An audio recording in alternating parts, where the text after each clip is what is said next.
So words cannot express how excited I am about this evening, to have the opportunity to have a fireside chat with the one, the only Sam Zell, who's been a great friend and a mentor, someone that I know I can always go to as a sounding board in my time at Michigan and Ross. For those that don't know Sam's background, both an undergraduate degree and a law degree from Michigan, so he's a double header at Michigan, which we always love the folks who collect Michigan degrees.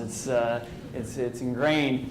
Started your career in the 60s in real estate, buying distressed properties mostly and fixing them up, and went on from there to basically invest in pretty much every sector of real estate one could imagine, as well as technology, media, and a whole range of other industries, and has been certainly one of the most successful business people in the world, and one of our most esteemed and illustrious alumni, certainly from the University of Michigan. Sam, it's an honor to have you here this evening. He's also a published author. Has anybody read his book? It's one of my favorites. You want it signed, I believe. One of my favorite book titles of all time. Am I Being Too Subtle? And if you haven't had a chance to read the book, I highly recommend it.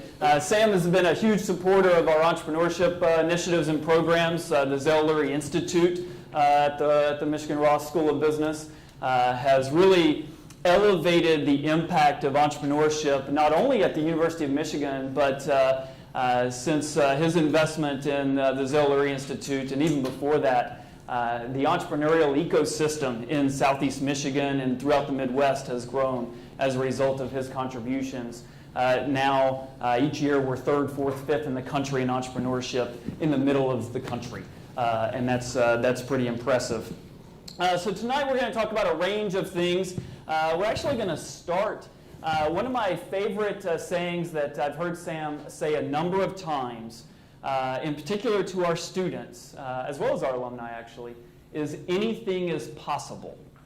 Anything is possible. And the first chapter of his book is called The Impossible Life. And one of the threads that runs through a lot of Sam's writings and work is what your experiences have been growing up as the son of an immigrant, and your parents' story, and this impossible life. The first chapter of his book is called The Impossible Life.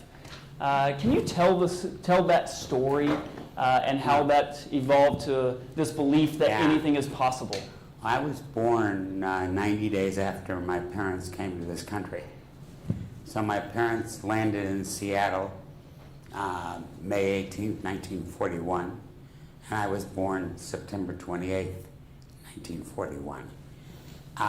Maybe the best way to exemplify that impossible life, etc., is the fact that the ship docked in Seattle at 6 a.m.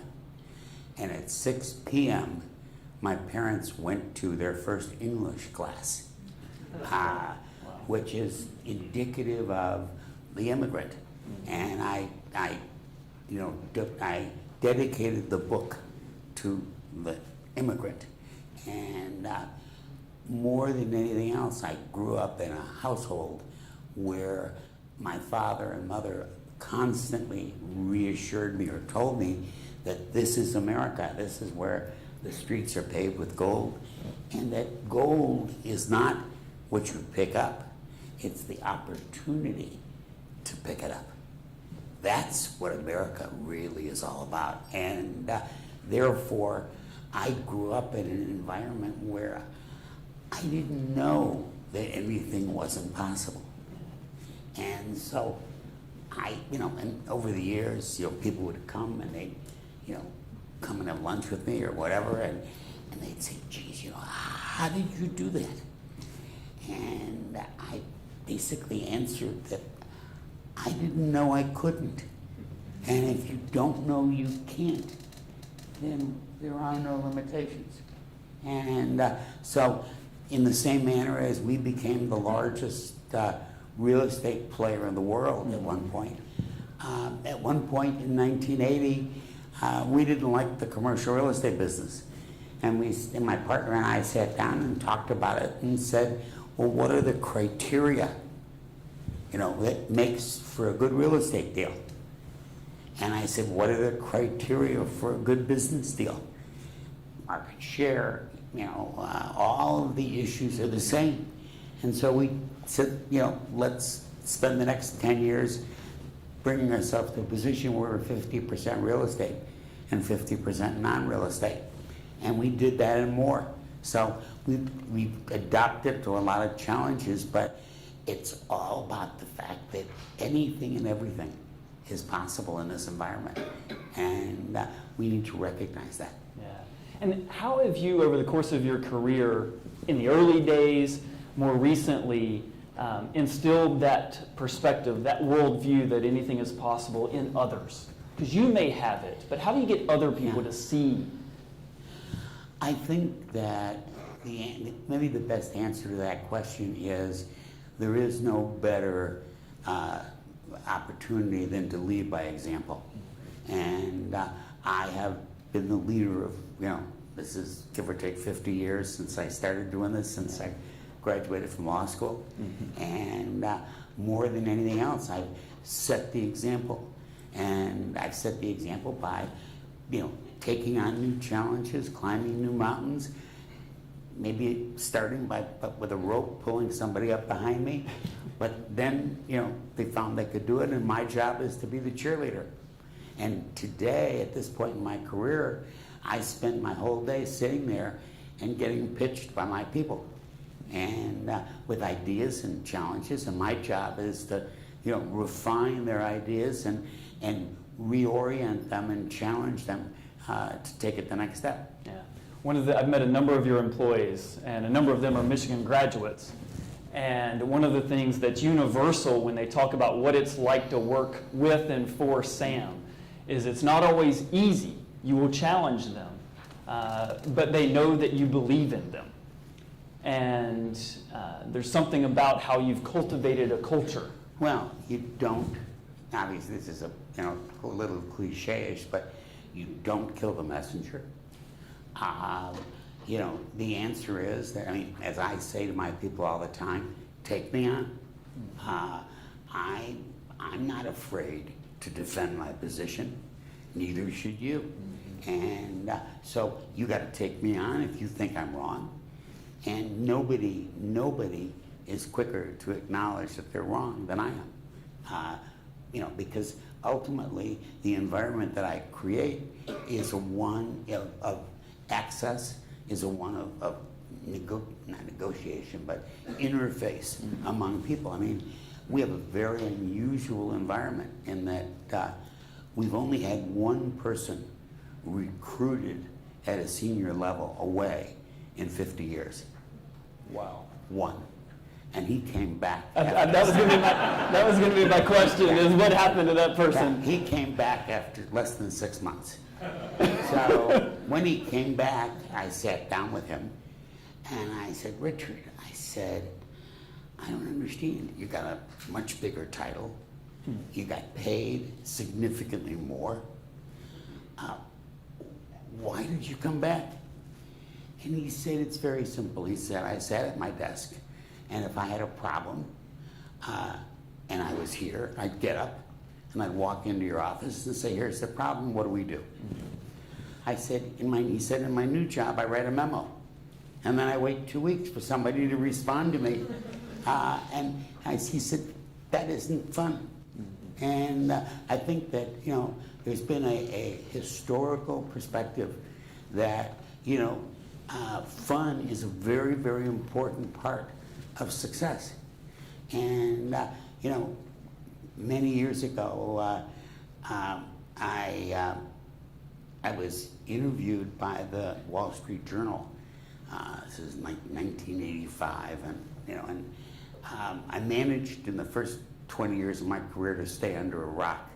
And then I ended up starting to get involved in public companies. So this person was interviewing me, and I said, that our corporate philosophy was, if it ain't fun, we don't do it. Mm-hmm. And the next day, this interview took place in Paris, and I got home the next day and I walked into the office and there were the office boys wearing t-shirts that said, if it ain't fun, we don't do it. But that's, there never was a question. None of these kids said, geez, we'll see them get upset. In the same manner as I've had the same office for 33 years. And about 4 years ago, I discovered that there was a door on the office. And I never knew, I never really looked at it, but I never knew there was a door because there's never been, my door is not closed. So I'm accessible to everybody. And when I interview somebody as a potential new employee, one of the things that I tell them is that one of the problems is that if you work here, you're never going to want to work anywhere else. And and I never really thought it through, except that we can't get rid of anybody. But it's like your reference where you said you've talked to some of my people, and their reference is, oh well, working for Sam is this, or not working for Mr. Zell, or not any overdone state. It's like we went casual as an office in 1969. With any idea what it was like in 1969? I mean, the basic premise was that if you dressed funny, but if you were really good at what you did, then you were eccentric. If you dressed funny and you weren't very good at what you did, you were a schmuck.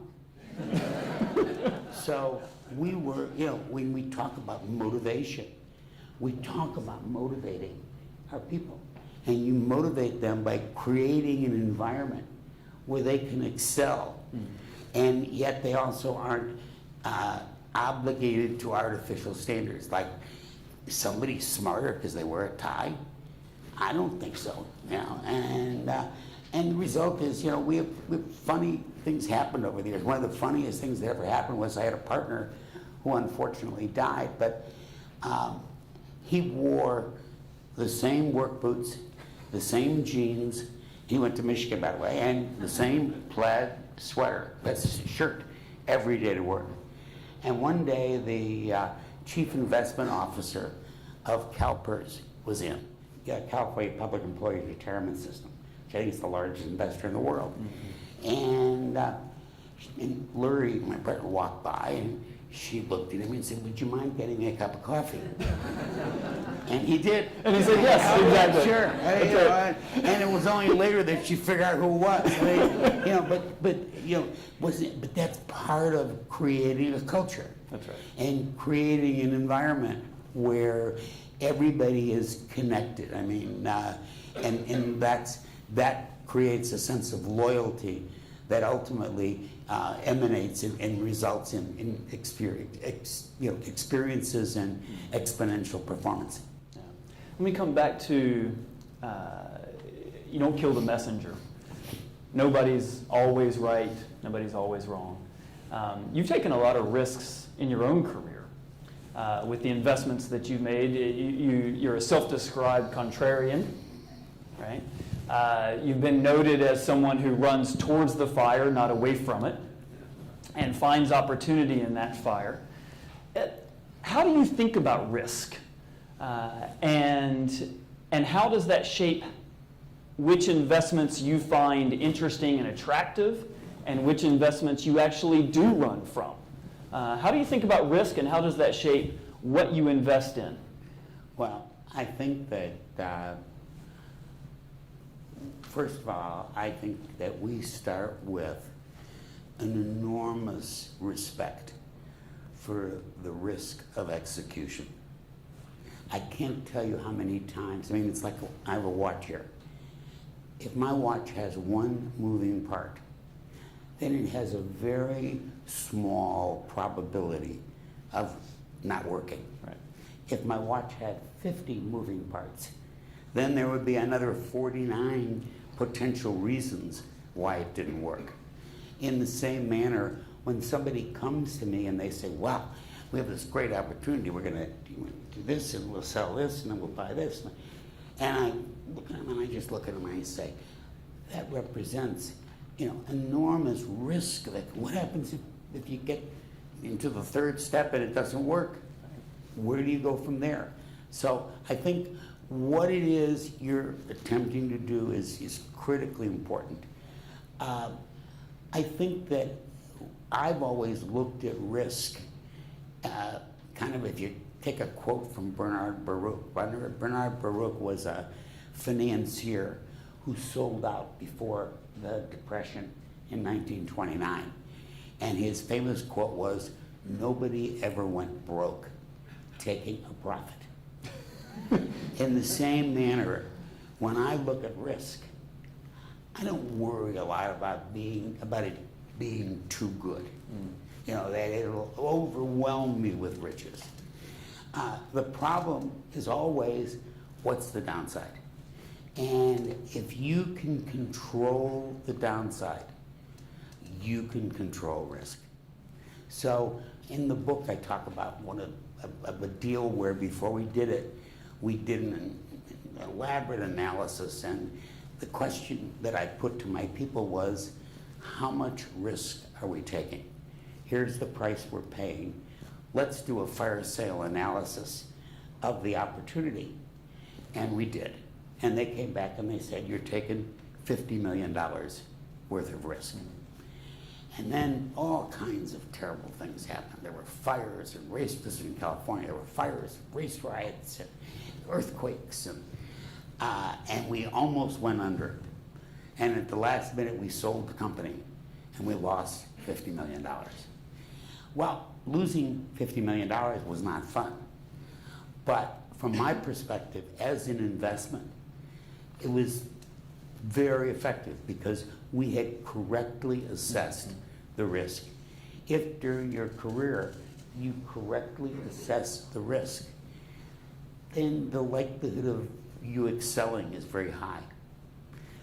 In my career, there have been lots of skeletons along the way, and they have generally been people who have taken unrelated, in other words, where no cap. In other words, just open, sign the loan. Yeah. Or they're even the unaware 11th of commandment, thou shalt not sign personally. That's a very important part of staying alive. Mm-hmm. And give us an example of a risk that maybe you miscalculated and why. Well, obviously the most public example of that is the Tribune. We bought the Tribune.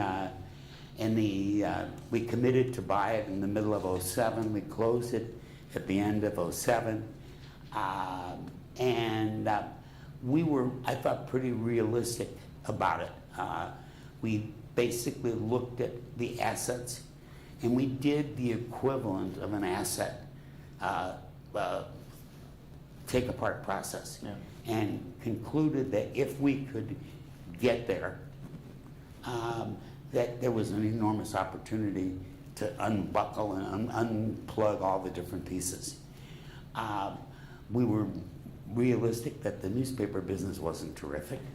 And as a matter of fact, we underwrote the newspaper business to a 6% yearly suppression in revenue. So we assumed that revenue would be 6% less going forward. And it still worked, and it was very, very attractive return. And the structure helped. And then we closed, and in the first month, revenue was down 30%. It was Didn't see that coming. Well, it just, that's like stepping into an elevator shaft, and once the elevator is no longer has a cable attached, it just keeps falling. Fair enough. It was a pretty terrible experience, and the answer is we lost a lot of money, and the answer is we've also made a lot of money and other things. So the answer is that you have to be prepared and understand that nobody is right all the time. And as a matter of fact, to play baseball, you get paid $25, $30 million a year for being right 1 out of 3 times. Yeah, you get in the Hall of Fame for that, actually. You may get the Hall of Fame. You could hit 333. I only want to be right 70% of the time. The real key is how wrong are you on the 30? That's right. And as long as the risk you undertake is appropriate to what you can handle, it works. It's the guys who take unlimited risk. With 70%. Yeah, they got the other way. That's right. So I'm going to ask a couple more questions, and then I invite your questions and write them down. Wendy and our team's running around here. You can give it to anyone, and they'll get them to me. But your comment about execution risk, I was reflecting as you were talking, explains my first meeting with you when I became dean. So I don't know if you remember this, but I came to your office, and we had lunch. And we spent about an hour and a half together. And when I told people afterwards that we spent about an hour and a half together, they were like, well, something went right there, because that's pretty atypical at least based on their experience. But we've got pretty bold ideas for what we're doing at the business school. And I lay out this grand, bold vision for what we're going to do at the business school over the 5 years of my first tenure as dean. And your response, I'll never forget, was, "It sounds very exciting. I'll wait and see." And that explains everything. You were assessing the execution risk on what we were going to try and do. I mean, academics are famous for grandiose plans and limited execution. Am I being too subtle? You're not being too subtle, because we're executing. No, that's exciting. All right, so let me, I'm going to ask one more question, and then I'll turn to the cards and keep them coming. Mark Perot, who is one of our alumni, who you just promoted to CEO of one of your companies, if I understand correctly. So congratulations to Mark. Very exciting for him. So he told me a story last year about an experience he had with you that I thought told a lot about who you are as a person, how you think about relationships, and the principles and values that underpin how you engage in business. And correct me on any of the parts of the story that I may not have correct. So you're negotiating a deal with one of your partners about an investment. You're not there. He and the team is there. And you send them off to go finish this deal, I think probably with the bank or the lender that's giving the loan. And they come back, and your question to them, and I don't know what the business was that you were investing in, but the question that you asked, according to Mark, was, did we leave any money on the table? And to me, that's a really interesting question, because most people would think that in that moment, you're asking that question to see, did we get all the value we could extract from that deal? But that's not actually what you're asking. You wanted to leave some money on the table. Well, I think that Why? I think that the philosophy is probably most simply put as follows, and that is that the best deals are the deals where the negotiators have reached a point of indifference where they would take either side of the transaction. And so the name of the game is not to kill your opponent.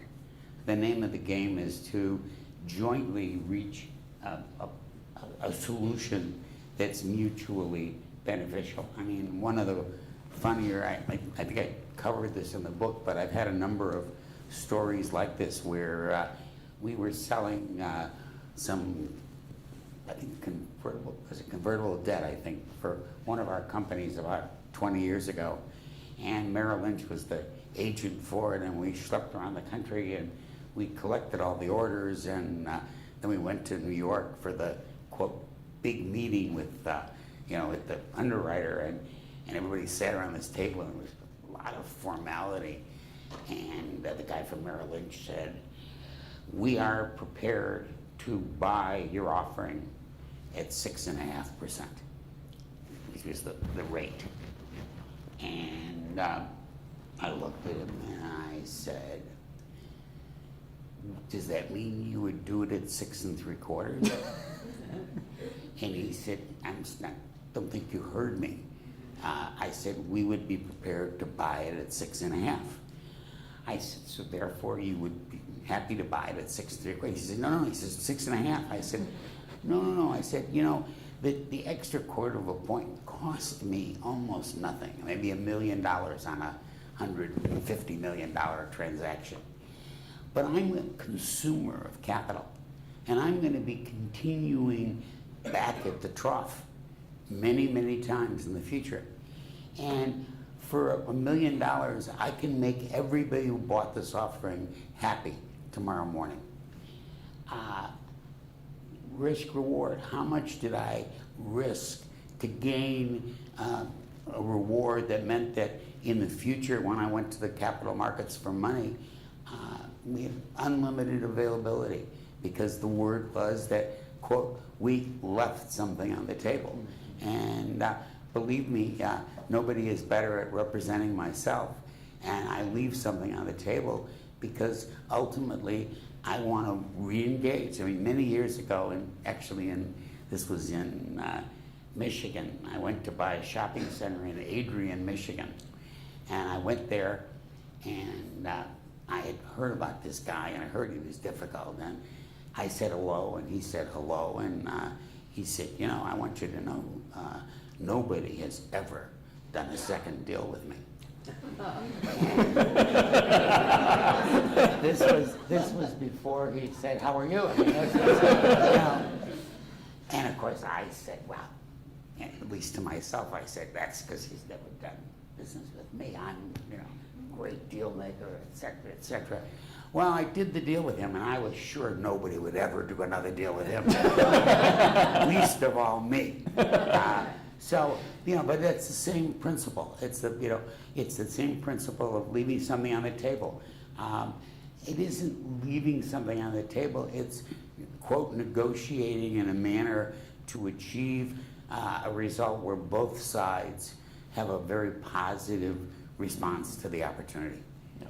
That's what it's really all about. Yeah. And understanding the long-term value of that relationship. Yeah, well, but this is, unfortunately, the world we live in isn't anywhere near as long-term as it ought to be.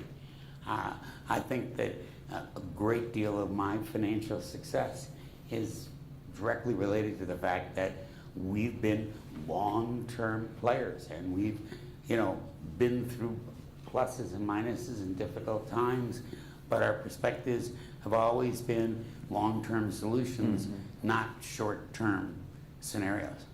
So speaking of investing and thinking long-term, I'm going to combine two of these questions, but I'll read both of them.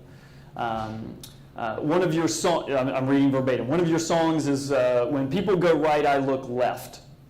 So the question, how do you know to look left, and how do you get the confidence to pull the trigger? But I'm going to combine that with another, which is looking forward in the real estate market broadly. What do you see as attractive is the question. And I'll layer on top of that, in real estate, if everybody is looking this way, what is to the other direction? Well, and how do you know? Yeah, first of all, we're all either business students or proposed business students, and the world that we live in is one of market share and margins and profitability and things like that. My philosophy is kind of very simple, and that is that I've been on the Forbes 400, I think, since it started. And if you look at the list of people on the Forbes 400 and you eliminate the people who inherited the money, everybody else went left when conventional wisdom said go right. So Fred Smith was a kid at Harvard, and he'd inherited $14 million, and he'd written his doctorate thesis on a concept called Federal Express. And he invested $7 million and got the company started. And then the guys who managed it went back to him for the second $7 million. And he got to find out how much he really believed and how much he wasn't paying attention to all the people who said, interesting idea, but it'll never work. And the rest is history. But there are many, many examples of people having the confidence and the belief in whatever direction they were going to take the necessary steps. There are very few examples of high margin businesses or high margin activities that are done by everybody.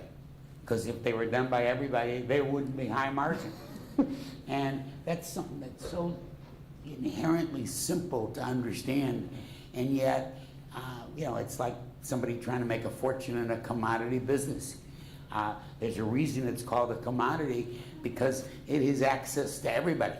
And ultimately, everything comes down to understanding that, I look at, this concept of competition, and I think it's really terrific, particularly for you. Me, I would like a monopoly. And if I couldn't have a monopoly, I would certainly try and be as close to an oligopoly as I could. In the same manner, when you talk about being a contrarian, and I've been accused of that, it's really an understanding of the fact that if everybody can do it, then there's nothing pretty unique about it. And consequently, you're not likely to be able to develop it from a margin point of view. When it's unique, and when you have, I tell you a story, a guy came into my office in, I think it was 2000, roughly, and I don't even remember why this guy came to see me, but somebody had sent him to me.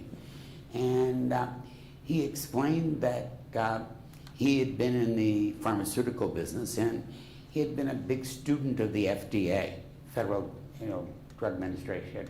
And he said when the FDA was created in 1936, they had a problem which was called grandfathering. And what do you do with drugs that are already on the market?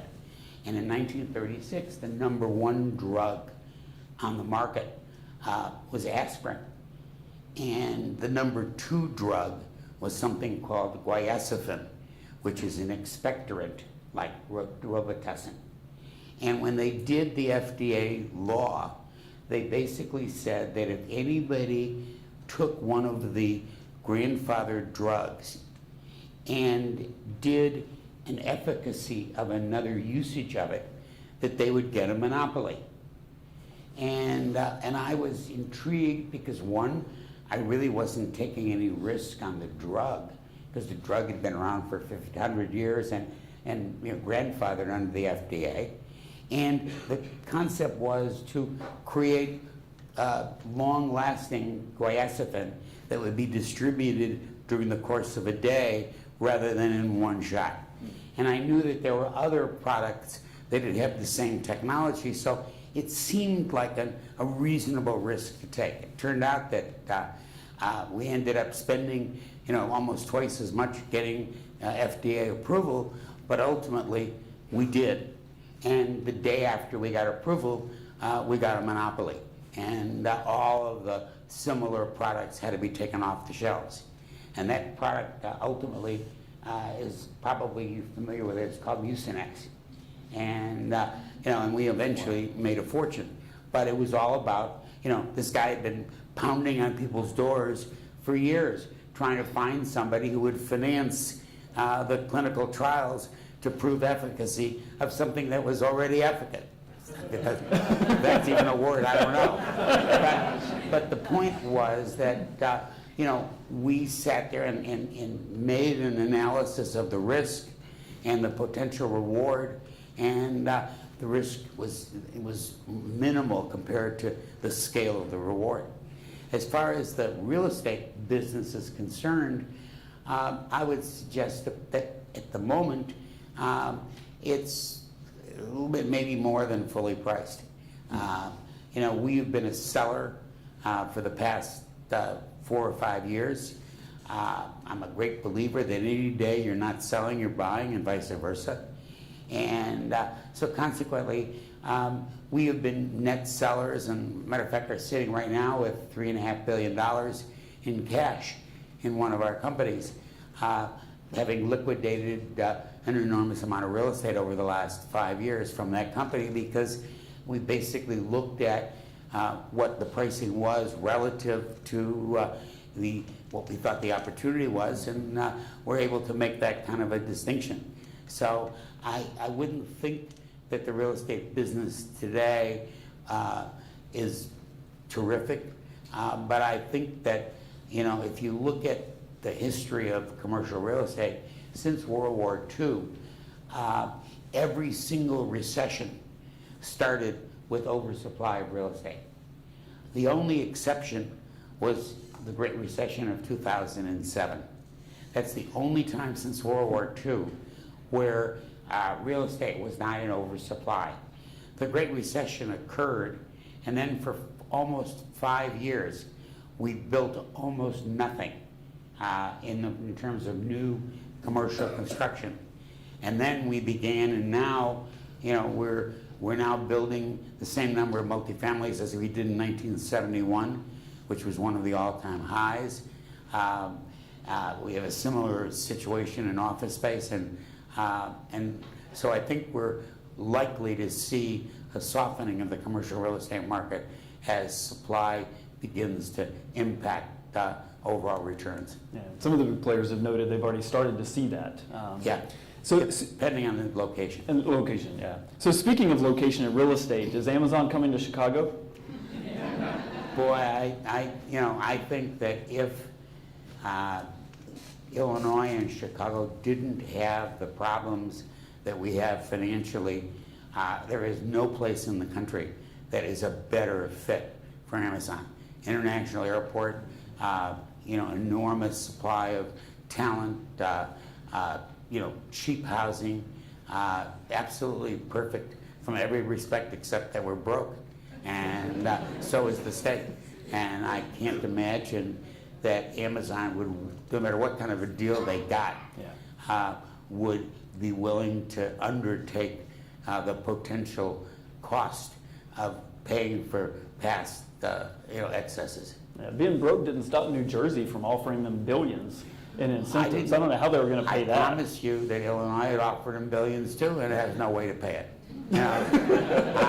Listen, Wisconsin just gave Foxconn $3 billion to move their plant to Racine, and Wisconsin doesn't have that much money either. That's right. That's right. One last question, and then I know you've got another commitment that you've got to get off to. We've got recent alumni. I'm sure our current students will watch this on video. We've got a lot of prospective students here. If you were in your 20s and starting your career now, what advice would you give yourself? What advice would you give these folks as they look upon starting their career looking forward?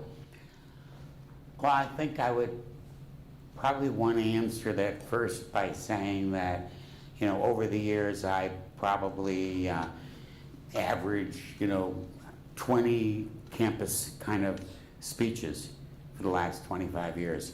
And almost every one of them has ended up with some young male or female at the back of the room raising their hand and saying, when you started, it was really easy, but now it's really tough to do. Right. And I guess my answer to them each time was that I thought that it was all about, willingness to, quote, open every door, answer every phone call, chase every opportunity, because I don't really believe in I set out to do this and that's why I was successful. I think 90% of success is accidental. Accidental in terms of the opportunity arising, not accidental in terms of people's understanding and willingness to take it up. And I know that, I have basically been business agnostic. I probably have been a significant player in 20 different industries. I could have been 40.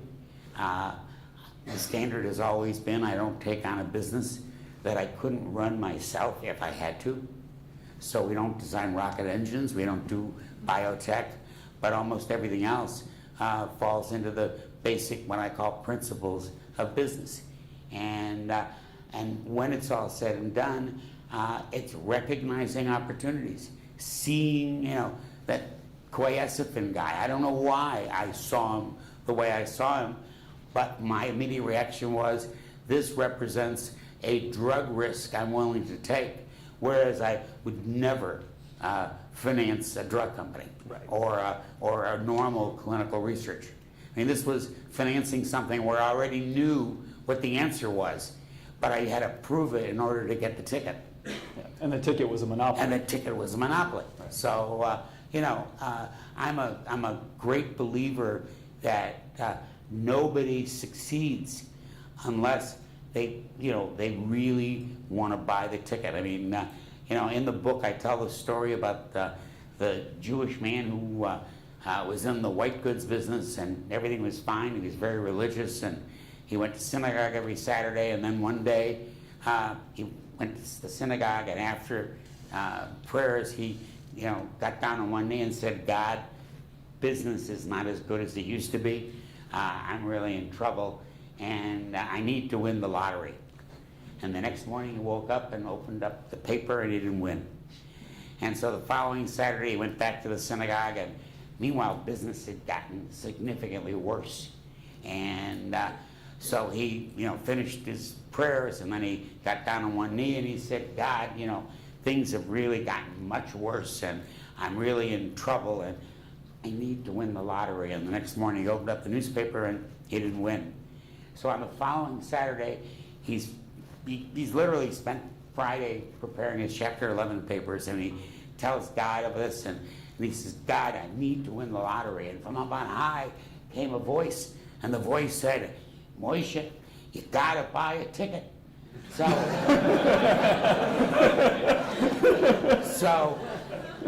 more than anything else, if I were asked to give you all advice, my advice would be buy a ticket. Nobody wins if they don't play. And so you've got to buy a ticket. You've got to be committed, whatever that commitment may represent. I don't have any preferences one way or the other than I've made the fortune that I've made and built the empire that I've made because I've been a professional opportunist. And my advice to everybody is become a professional opportunist. Recognize what the opportunities are and how they may be solved. Recognize the fact that you're not always right. As a matter of fact, you can't succeed unless you understand rejection. So understand it, take your risk, and make it happen. And buy a ticket. Thank you.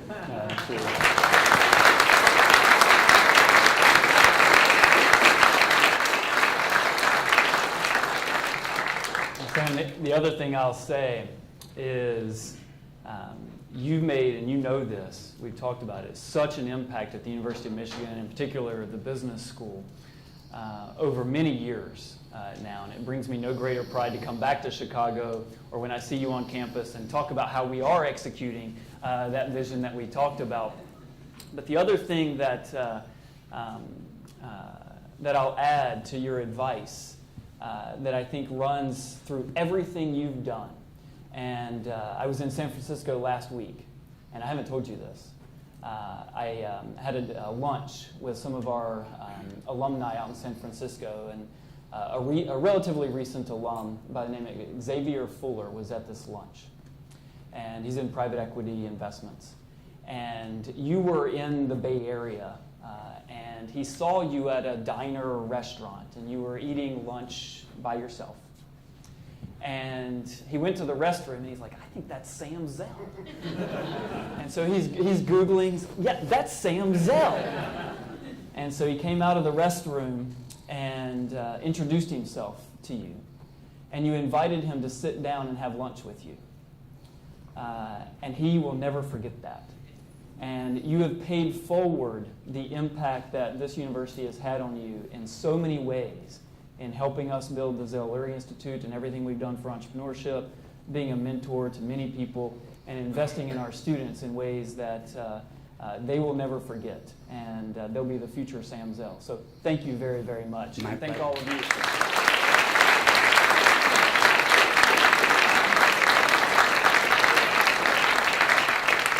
I'm going to turn it back over to Wendy, but before I do, Sam, I know you have a lot of Michigan paraphernalia, but you also know that I don't travel anywhere without Michigan paraphernalia. So a small token of our immense Thank you very appreciation. much.